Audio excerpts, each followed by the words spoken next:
The summer of 2024 brought the worst drought Arizona had seen in decades. Havasu Falls, the crown jewel of the Grand Canyon's tributary system, had receded to levels not witnessed since the 1950s.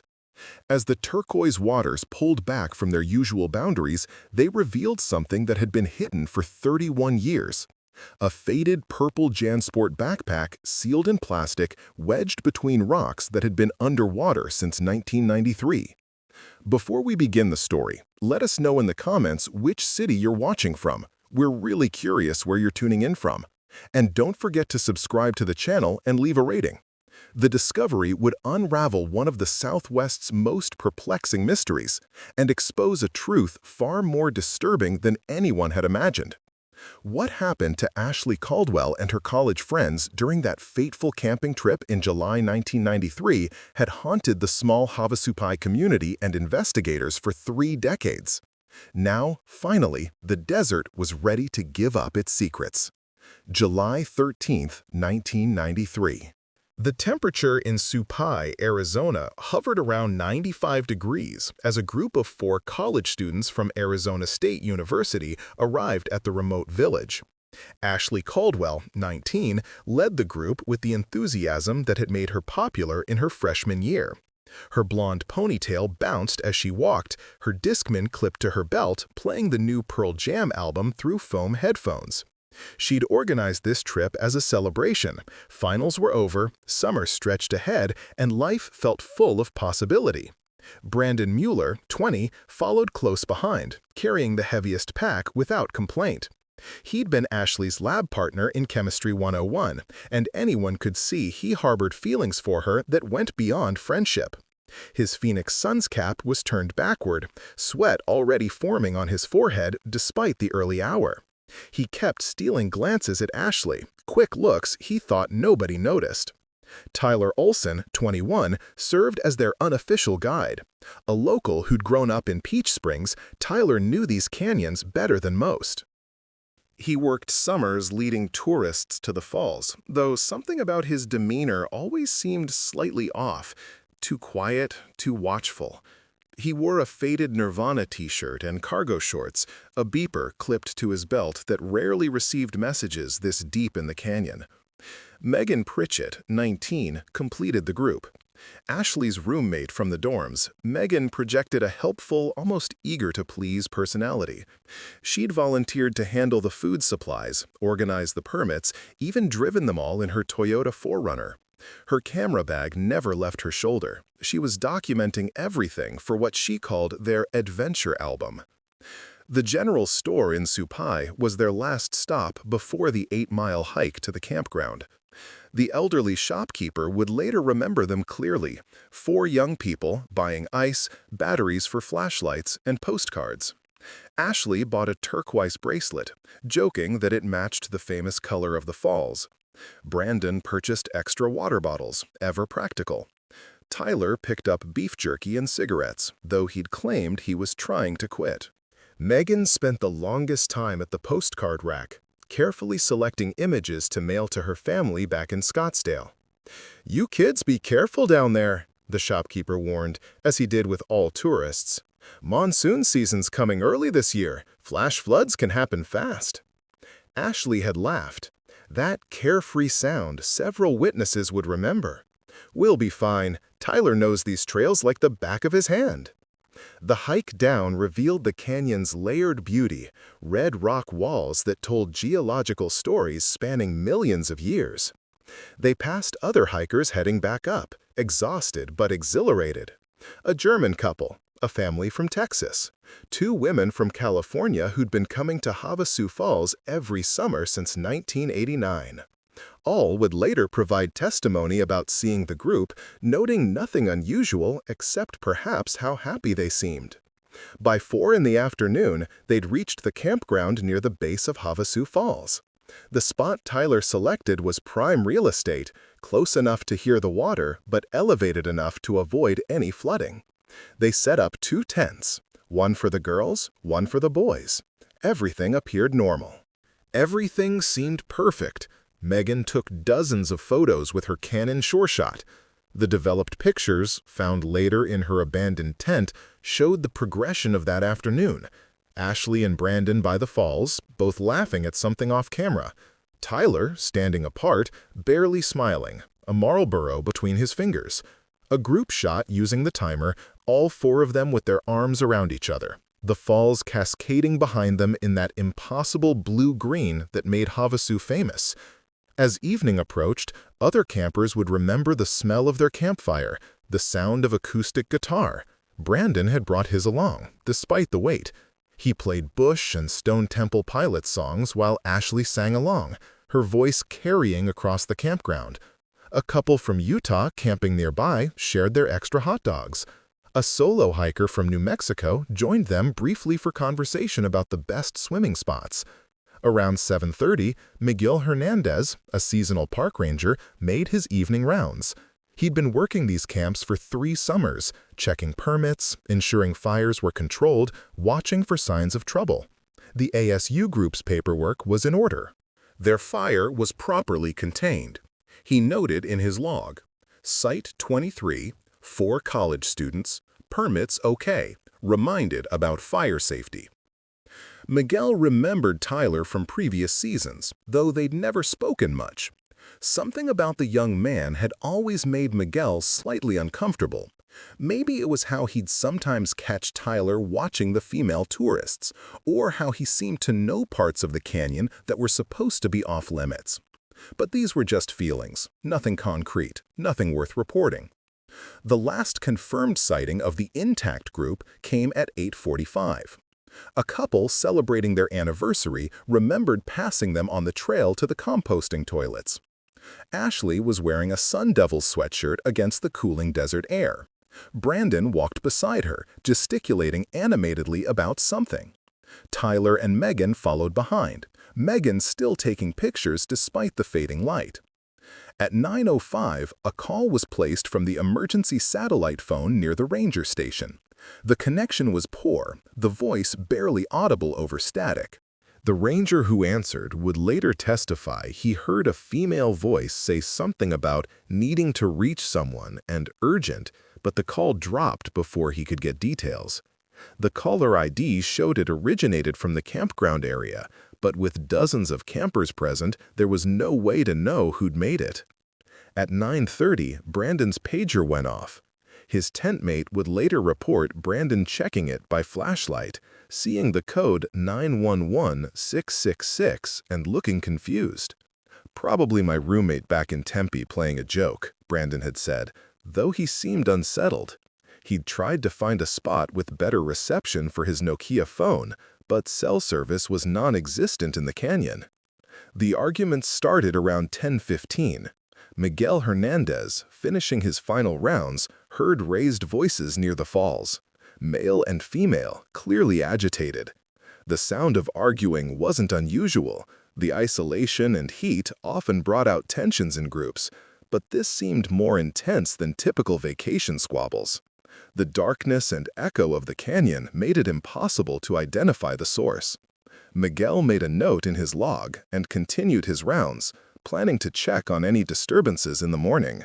By 10:45, the campground had settled into its nighttime rhythm. Generators powered down, lanterns dimmed. The sound of the falls became the dominant soundtrack. A few night owls remained up, including a retired teacher from Colorado who was reading by headlamp. She would later report hearing what sounded like someone running through the campground around 11, footsteps on the sandy soil moving fast toward the trail. But in the darkness, with only a crescent moon providing light, she saw nothing definitive. The next morning, July 18th, broke clear and already warm by 6:30. Early risers heading to the falls for sunrise photos noticed something odd.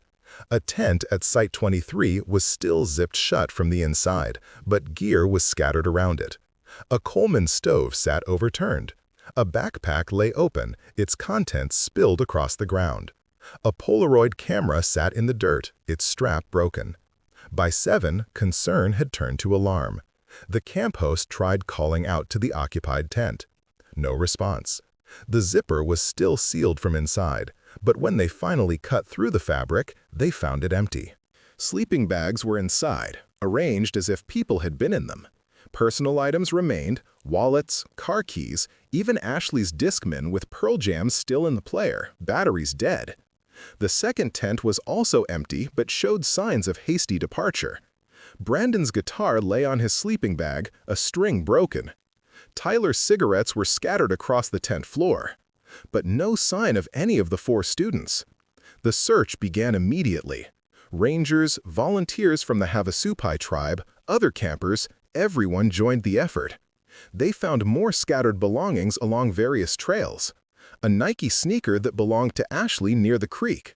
Brandon's Phoenix Suns cap caught in a mesquite bush. A roll of film from Megan's camera bag exposed and ruined. But of the 4 young people themselves, there was no trace. The aftermath of their disappearance rippled through multiple communities. At Arizona State, counselors dealt with traumatized students. Ashley's parents flew in from Ohio, Brandon's from Wisconsin. They held press conferences, offered rewards, pleaded for information. The story made national news. 4 college students vanishing from one of America's most beautiful and remote locations captured the public's imagination and fear.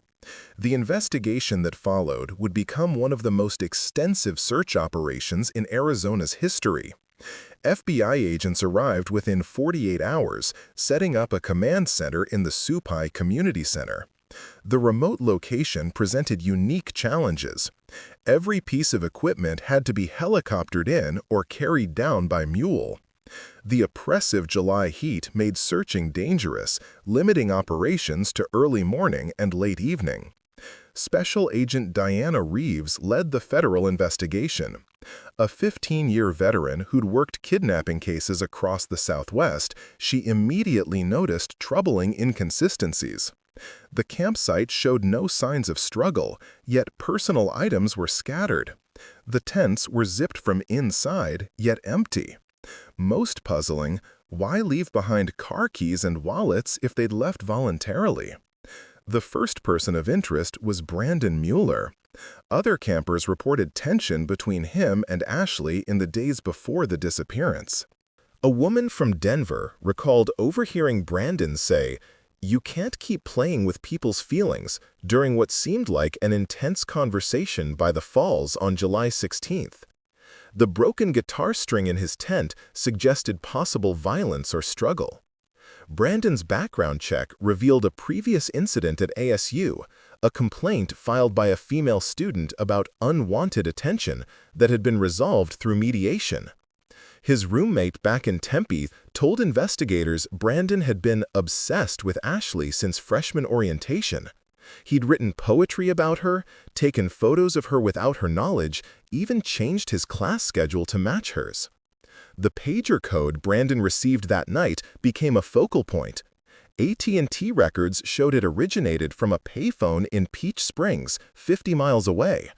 Security footage from a nearby Circle K gas station, grainy and barely usable, showed a figure using that phone at 9:28 p.m. The figure wore a baseball cap and kept their face turned away from the camera. Height and build suggested male, but positive identification proved impossible. Investigators developed a theory. Brandon's obsession turned violent when Ashley rejected him. The pager code was a prearranged signal with an accomplice. The scattered belongings suggested a chase through the darkness. The zipped tents could be staging, an attempt to buy time before anyone noticed the missing students. But this theory had problems. Brandon's credit card showed a purchase at 9:43 p.m. at a Chevron station in Peach Springs, the same town where the page originated. The transaction was for $17.42 worth of gas, paid inside according to the receipt found later. The timing made it nearly impossible for Brandon to be at both the campground for the 10:15 argument and the gas station at 9:43. Unless, investigators reasoned, the times were wrong. Clocks in remote areas often ran slow or fast. The campground operated on an informal schedule. Maybe the argument happened earlier. Maybe the credit card machine's timestamp was off. The investigation pivoted to this possibility, spending weeks trying to synchronize various time sources from that night. Meanwhile, attention shifted to Tyler Olsen. His knowledge of the canyon exceeded what he'd shared with authorities. Other guides whispered about Tyler's special spots, areas off-trail where he'd take certain female tourists for private swims. None would provide specifics, claiming they were just rumors, but the pattern was troubling. Tyler's trailer in Peach Springs revealed more questions than answers. Investigators found dozens of photographs of female tourists, all taken without their knowledge. Most showed women at the falls, swimming or sunbathing. Creepy, but not illegal. More concerning were journal entries dating back 3 years, describing fantasies about showing them the real canyon and places nobody else knows. A VHS tape found under Tyler's mattress provided the most damning evidence yet. Recorded on a camcorder, it showed footage from various trips to Havasu Falls. In the background of one segment, recorded just 2 weeks before the disappearance, voices could be heard. Tyler's voice, talking to someone off camera. Nobody would ever find anything out here. The canyon keeps its secrets. Rangers who'd worked with Tyler came forward with more information. He knew about caves in the canyon walls, accessible only during low water. He'd been reprimanded twice for taking tourists off designated trails. One ranger recalled Tyler mentioning something about initiation ceremonies the old-timers used to do, though he'd assumed it was just storytelling to impress tourists. The investigation now focused on Tyler as the primary suspect. The theory evolved. Tyler had been watching Ashley's group, became fixated on the young women, and used his knowledge of the terrain to orchestrate their disappearance. The late-night argument was him being confronted. The scattered belongings marked a chase through familiar territory where he held every advantage.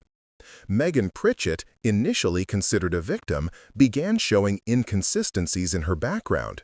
She'd been the one to suggest Havasu Falls for their trip, despite having no previous camping experience. She'd handled all the arrangements, insisting on specific dates even though it meant missing her sister's birthday party.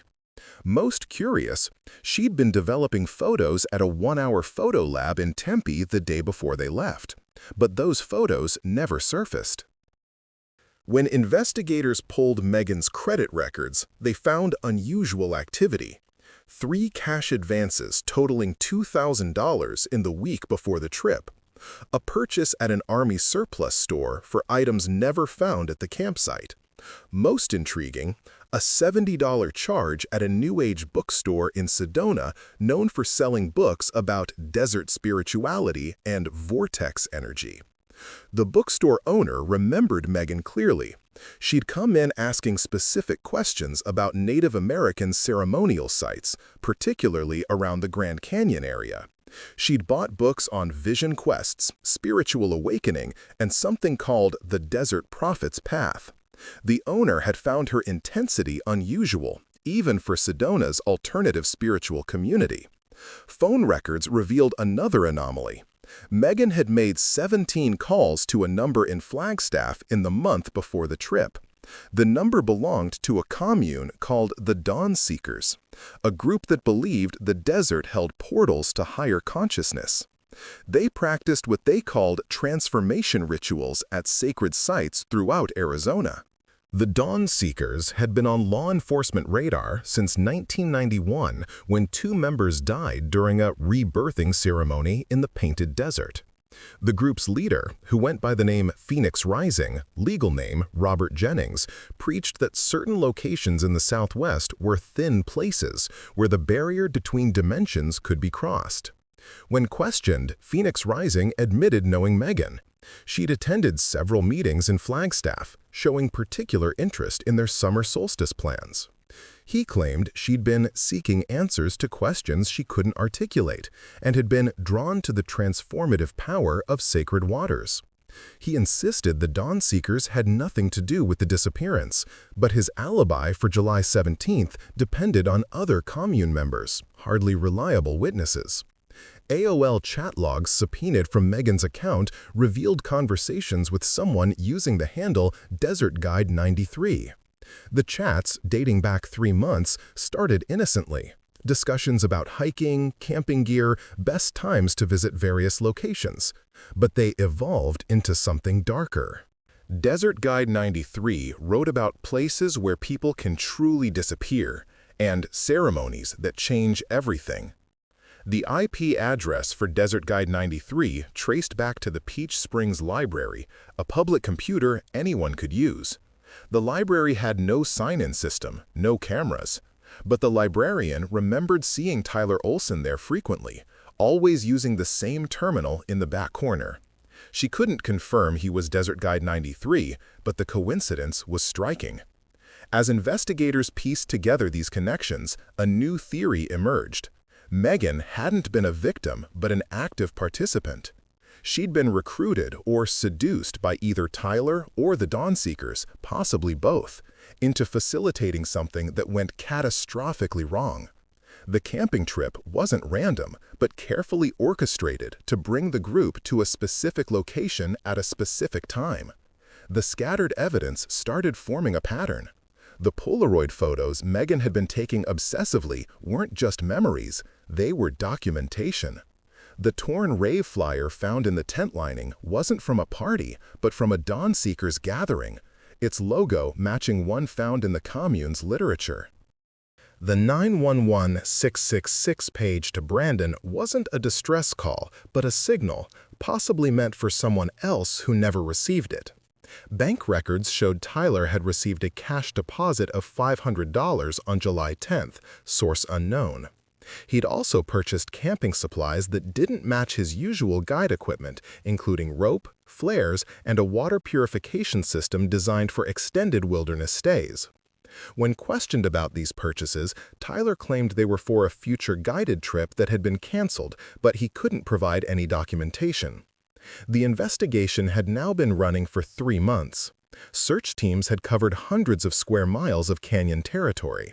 Helicopters with thermal imaging found nothing. Cadaver dogs brought in from Phoenix detected no sense. The Havasu Tribal Council, initially cooperative, grew frustrated with the continued presence of federal agents in their sovereign territory. Then came the first real break. A flash flood in September washed debris down Havasu Creek, including a purple fanny pack that Ashley's parents confirmed belonged to their daughter. Inside, sealed in a Ziploc bag, was a micro-cassette tape from a handheld recorder. The tape was partially damaged by water, but FBI audio technicians managed to recover fragments of recordings. The recovered audio fragments would change everything investigators thought they knew about that night. Through static and distortion, Ashley's voice could be heard, shaky but clear. "If someone finds this, we trusted the wrong person. Megan said it would be spiritual, transformative, but there are others here. This isn't what she promised." The recording cut to Brandon's voice. "We need to get out of here. Tyler's not who he said he was. He and Megan, they've been planning this." The tape continued with fragmentary conversations, the timestamps on the recorder showing they were made between 10:30 and 11:15 p.m. on July 17th. A male voice, not clearly identifiable, saying something about the ceremony must be completed. Sounds of movement, heavy breathing. Ashley whispering, "They want us to go to the hidden falls. Megan keeps saying it's for our own awakening, but something's wrong." There are at least 3 others. The revelation that there were additional people involved sent the investigation in a new direction. The Dawnseekers commune was raided by federal agents, but Phoenix Rising and several core members had disappeared. Neighbors reported seeing them loading vans and leaving in the middle of the night, 2 days after the FBI first questioned them. An abandoned warehouse in Flagstaff the group had used for meetings yielded disturbing evidence. Maps of the Grand Canyon area with specific locations marked, including one labeled Transformation Site near Havasu Falls. Financial forensics revealed a complex web of transactions. Megan had received 3 wire transfers totaling $4,000 from an account in Nevada linked to a shell company called Desert Visions LLC. The company had been dissolved in August 1993, just weeks after the disappearances. Its registered agent was a lawyer in Las Vegas who claimed attorney-client privilege and refused to identify the true owners. Tyler's involvement ran deeper than anyone suspected. A former girlfriend came forward after seeing news coverage. She revealed that Tyler had been involved with what he called ancient practices for years. He believed certain locations in the canyon were sacred sites where Native American shamans had performed rituals. He'd become obsessed with recreating these ceremonies, convinced they could grant spiritual power. She left him when his interests turned darker, when he started talking about sacrifices the old ones made. The investigation uncovered that Tyler and Megan had met months before the camping trip at a New Age festival in Sedona. Witnesses now remembered seeing them together at various events: crystal healing workshops, sweat lodge ceremonies, lectures on desert mysticism. They'd been planning something, but what exactly remained unclear. In October 1993, a breakthrough came from an unexpected source. A member of the Dawn Seekers, arrested in Colorado on unrelated drug charges, offered information in exchange for leniency. According to him, there had been a ceremony planned for the summer solstice, but it had been moved to July 17th because of cosmic alignments. The ceremony required 4 vessels, young people who would be guided through a transformative experience. Megan had volunteered to bring the vessels. The informant claimed the ceremony was supposed to be voluntary, a spiritual awakening through isolation and meditation in sacred caves. But Tyler had different ideas. He'd convinced some members that a more authentic ritual was needed, something closer to what he imagined ancient peoples had done. The informant didn't know what happened that night. He'd left the group in June after becoming uncomfortable with the escalating rhetoric, but he provided names of others who might have been present.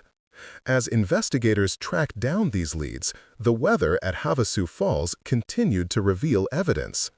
In November, another flash flood exposed a cave entrance previously hidden behind fallen rocks. Inside, search teams found modern camping equipment: sleeping bags, water bottles, MREs, meals ready to eat, dated from 1993. They also found something else: a journal, wrapped in plastic, hidden in a crevice. The journal belonged to Megan. Its entries revealed a young woman descending into delusion, guided by Tyler's manipulation and her own desperate need for meaning.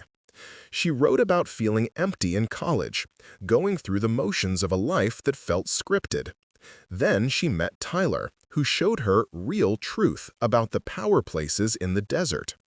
She described recruiting her friends for what she genuinely seemed to believe would be a transformative experience.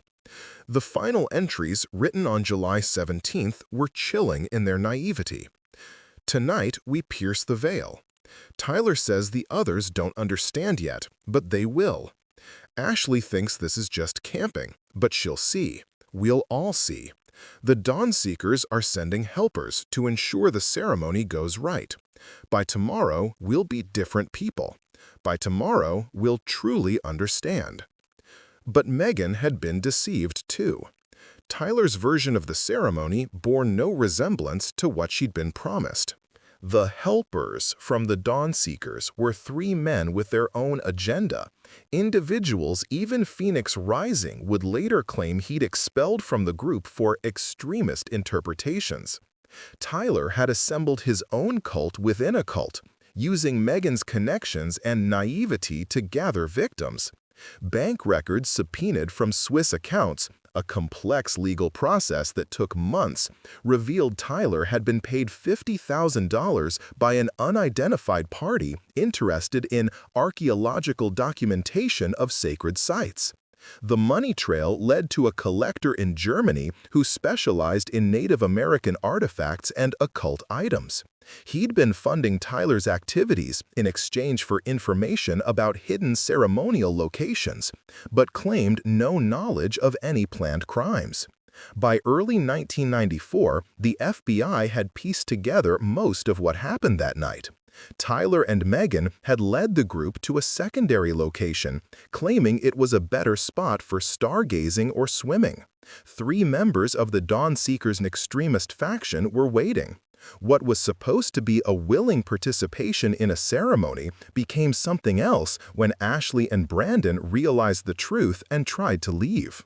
The scattered belongings suggested a chase through the darkness. The zipped tents were Megan's doing. She'd gone back to create the appearance they were still there, buying time before anyone noticed the missing students. The credit card purchase in Peach Springs was Tyler establishing an alibi, racing there and back on trails only he knew, paths that cut hours off the journey. But where were the 4 students? The answer came in March 1994, not from the investigation, but from Tyler himself.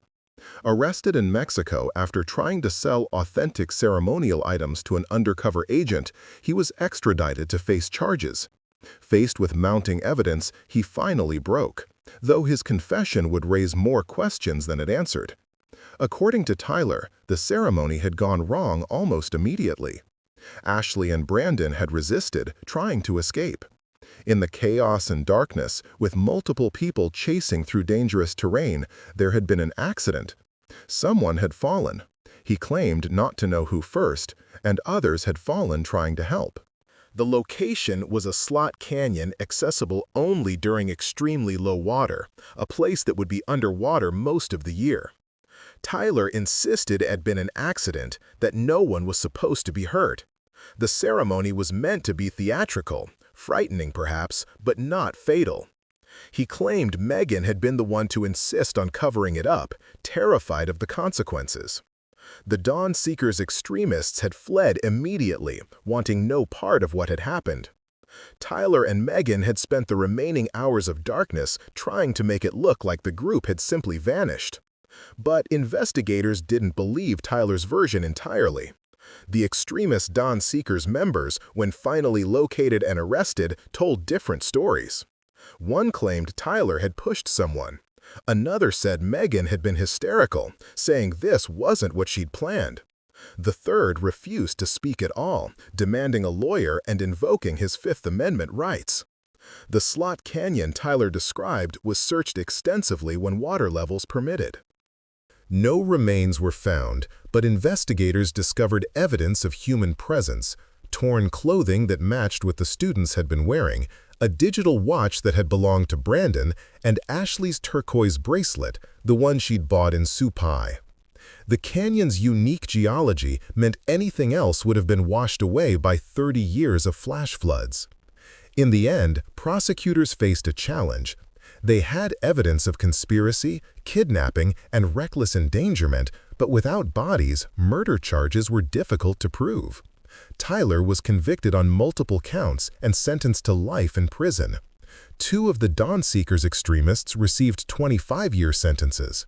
The third made a deal, testifying against the others for a reduced sentence. Megan Pritchett's fate remained unresolved for decades.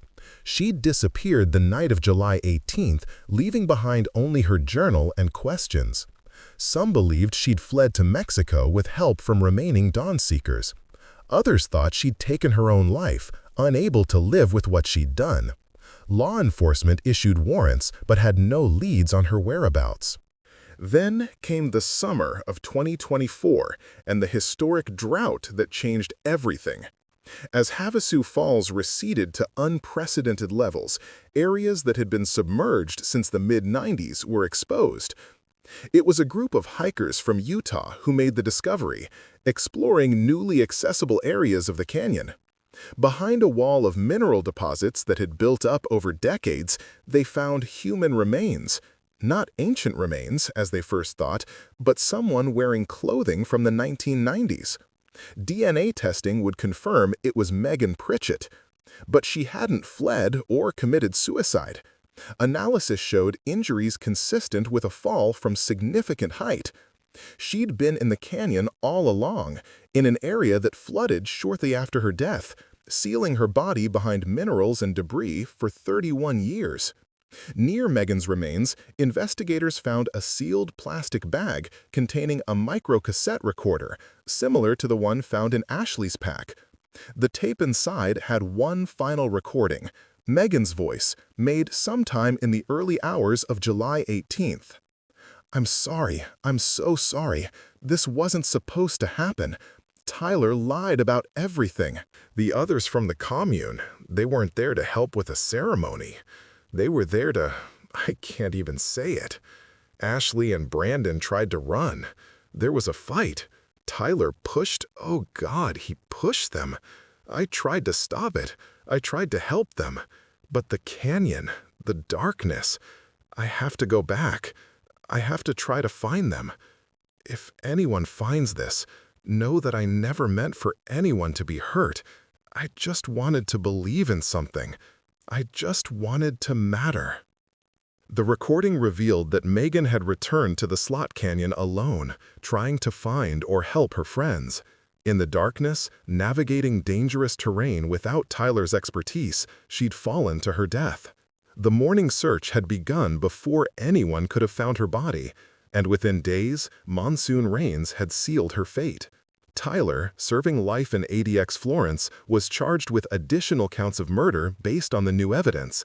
He continued to maintain that the deaths were accidental, but Megan's final recording contradicted his version.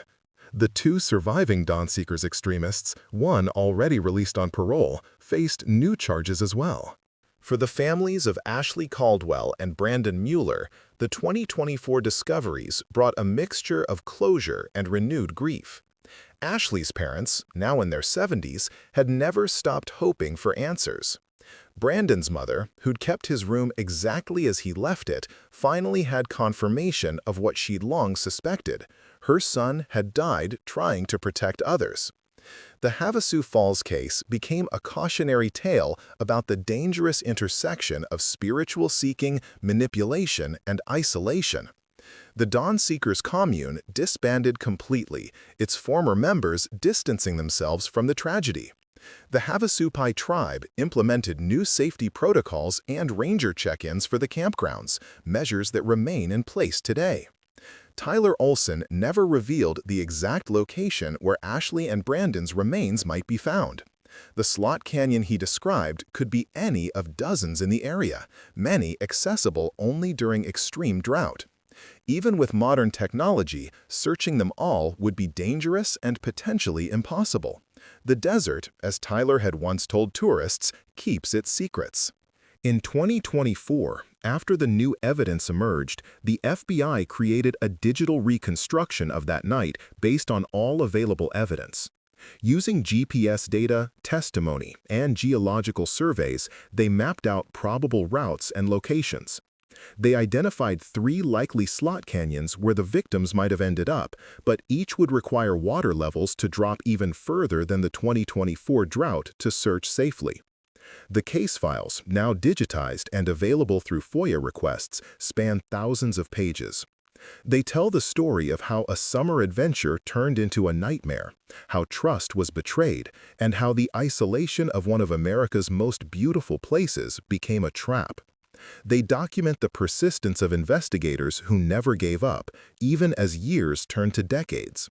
Miguel Hernandez, the ranger who heard the argument that night, carried guilt for 30 years about not investigating immediately.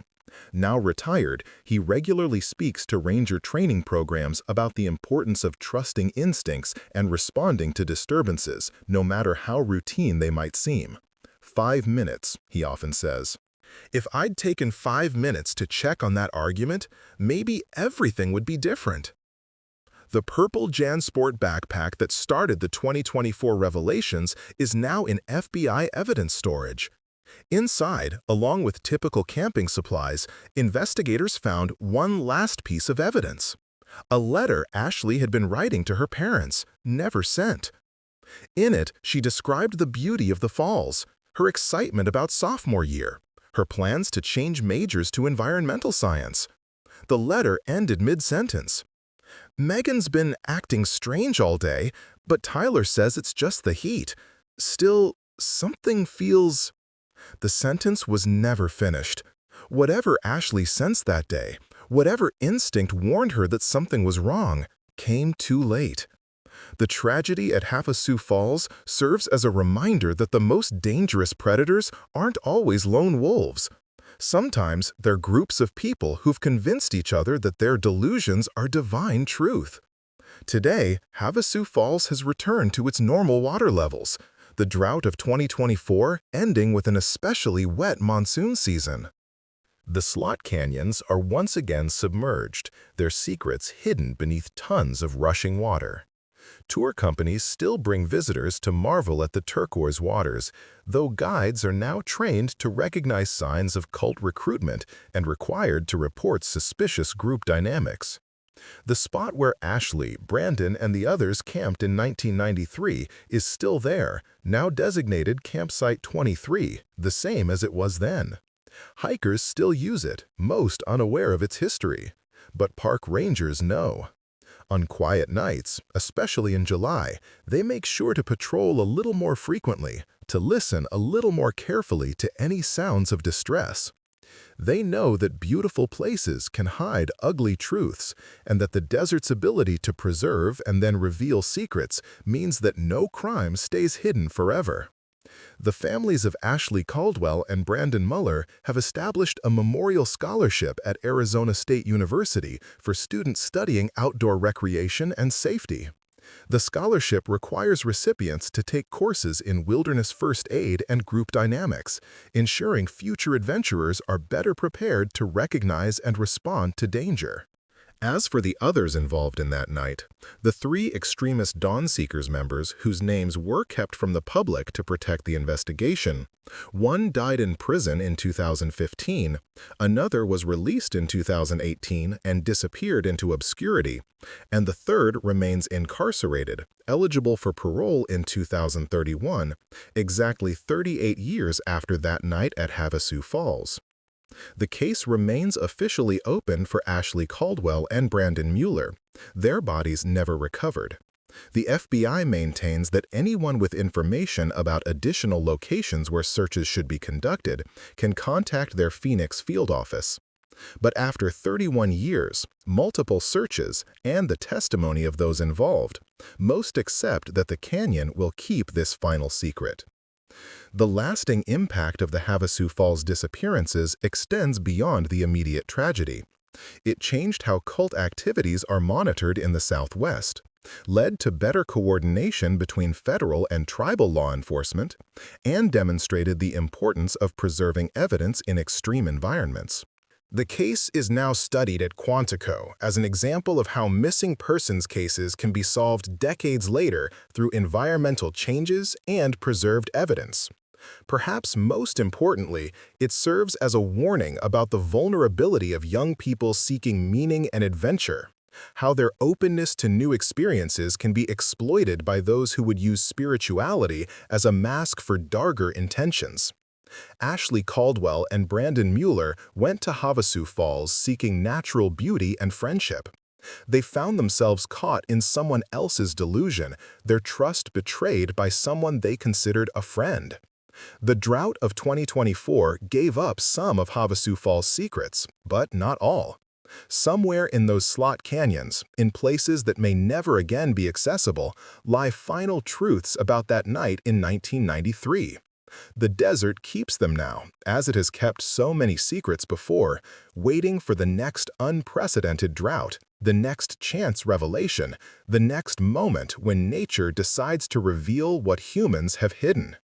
Until then, the turquoise waters of Havasu Falls continue to flow, beautiful and impassive, drawing thousands of visitors each year to marvel at their beauty, most never knowing about the darkness that once touched this paradise, or the price paid by 4 young people who just wanted to experience something extraordinary in the summer of 1993.